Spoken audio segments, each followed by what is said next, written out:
Hello, this is my Christian testimony. I've wrestled with myself for years if I should make this testimony or if I should keep it to myself. But I think I should put it on record. I was raised atheistically, or at least I grew up thinking that Jesus is like a bedtime story for people who can't deal with life. And religion is just a con game of sorts. And I didn't want anything to do with it. So I was maybe an atheist uh, or less than agnostic, maybe. And I want to tell you the story how I changed my mind. I grew up in Austria, and I moved far away from where I was born when I was about 6 years old. So I lost all my roots and my friends from when I was very young.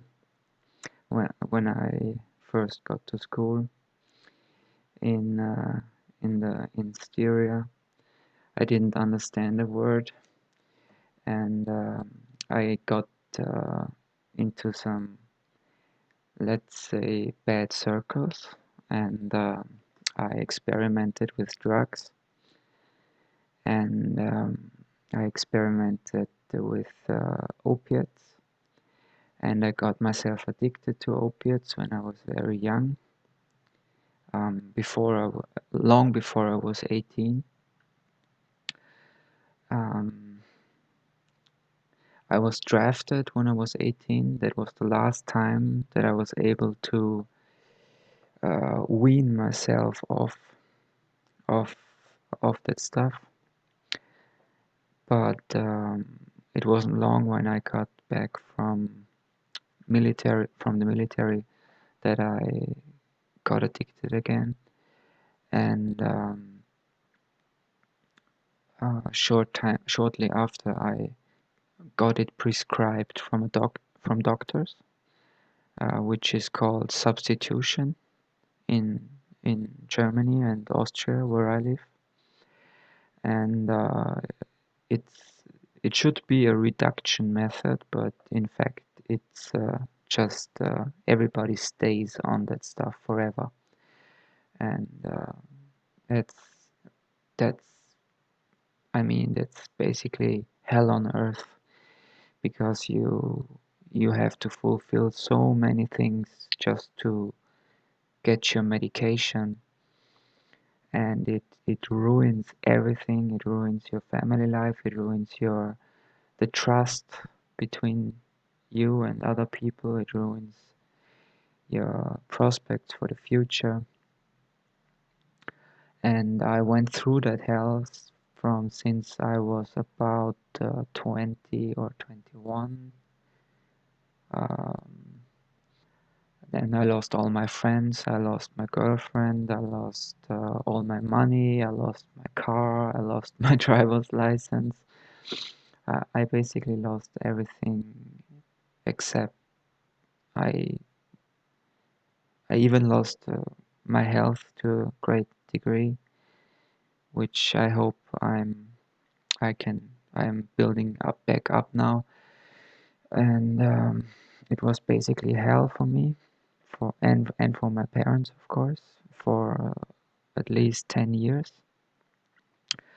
And I went through that hell thinking that I'm doing everything that the doctors tell me. So why can't anybody help me? I'm doing everything. I was on rehab about 6 or 7 times. It doesn't work. It's uh, statistically uh, 2% make it through rehab, and a lot of those 2% die afterwards because of an overdose. So maybe it was a good thing that I didn't succeed in my rehabs, because people die from having no tolerance and getting back on the street. A lot of people die that way.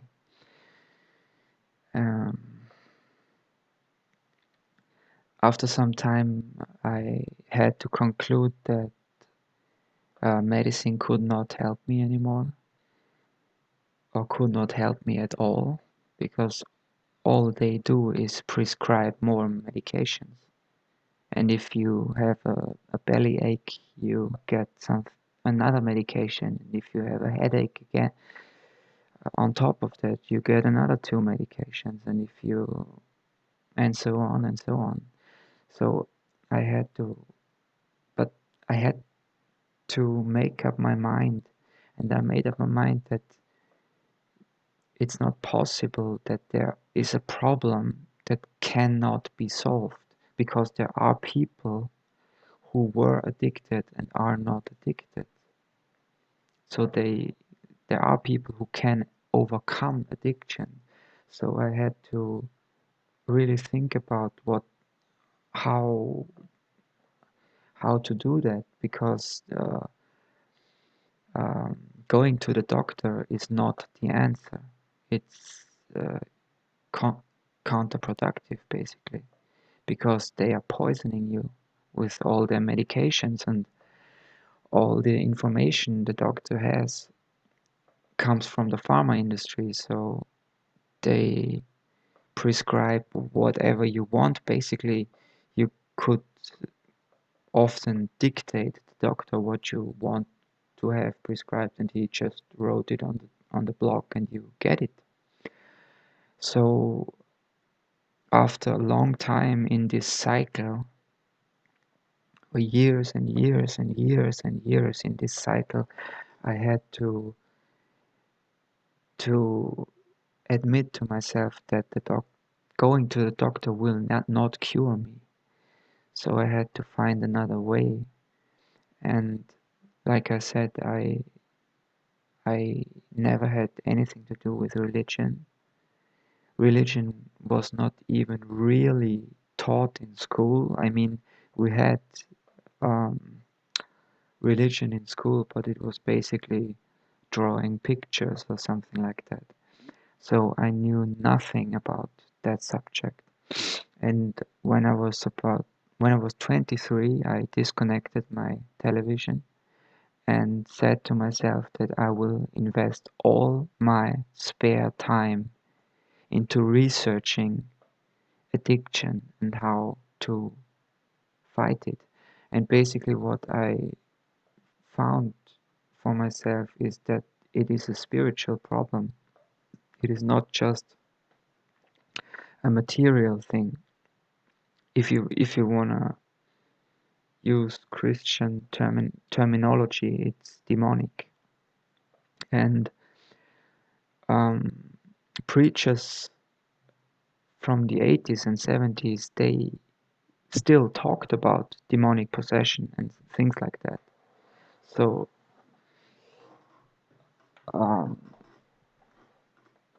by the doctrine that truth can never change and will always be the same truth, if it was the truth in the 1970s, then it must still be the truth today. And so I tried to find out as much as possible about demonic problems. And I had to go back to the 1980s to a ministry in Africa, led by a Dutch preacher, Derek Prince, I think. Derek Prince Ministries, and he was one of the last preachers who openly talked about demonism and demonology, which today you must study in Rome or something to get a clue about what that's all about. So I listened to a lot of uh, lectures of uh, Derek Prince and other preachers about demonology. I got into esoteric traditions like theosophy, and I found out that there are, for example, there are 4 stages of demonic problems, which are called depression, which is a psychological term nowadays. Depression. The next is obsession.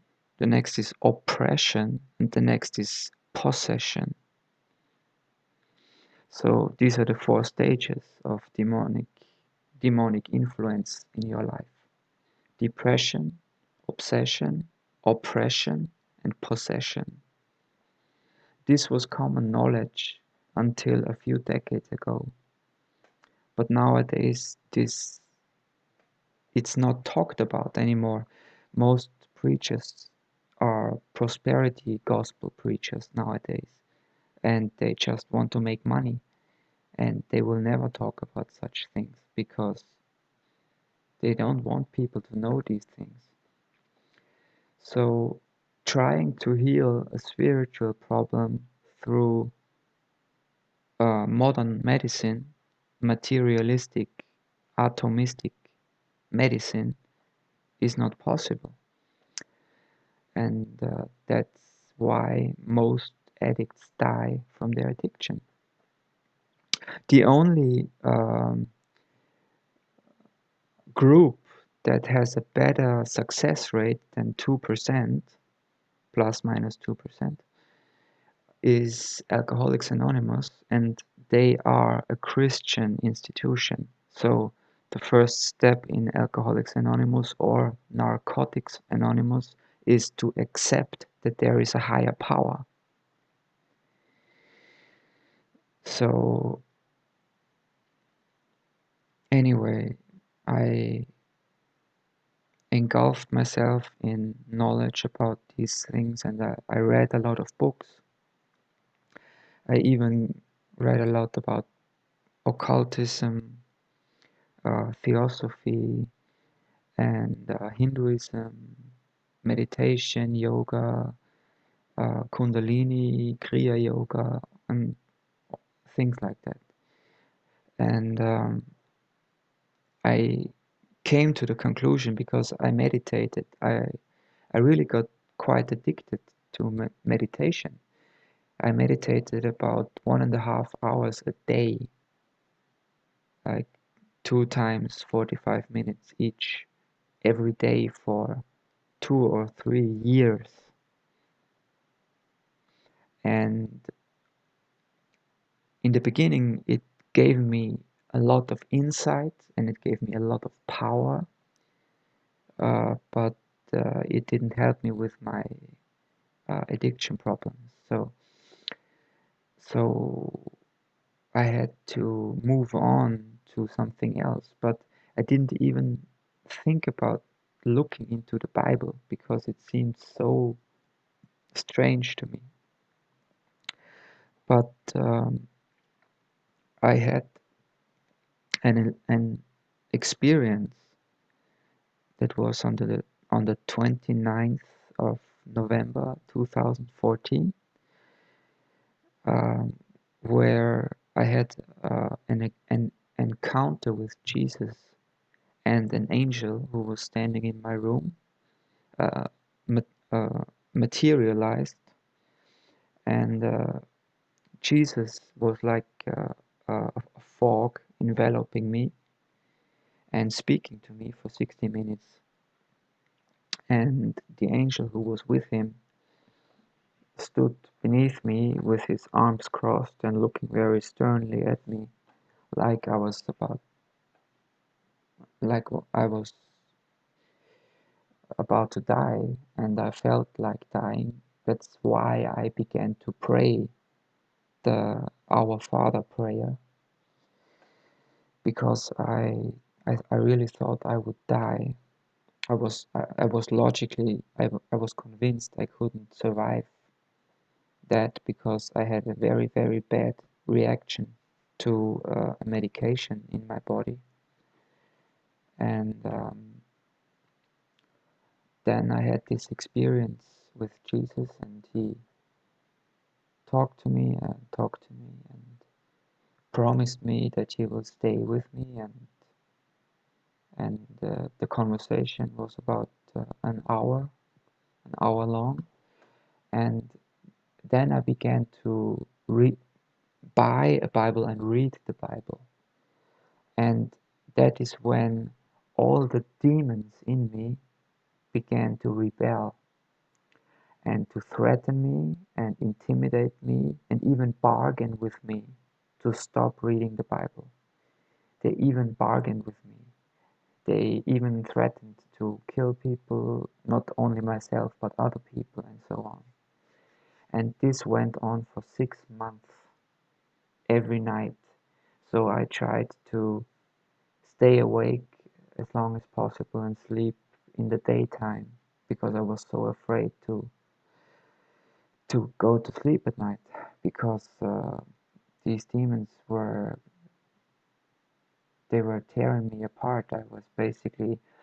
I had sleep paralysis every night, and I knew, I saw things happening. I saw things um, which are unexplainable.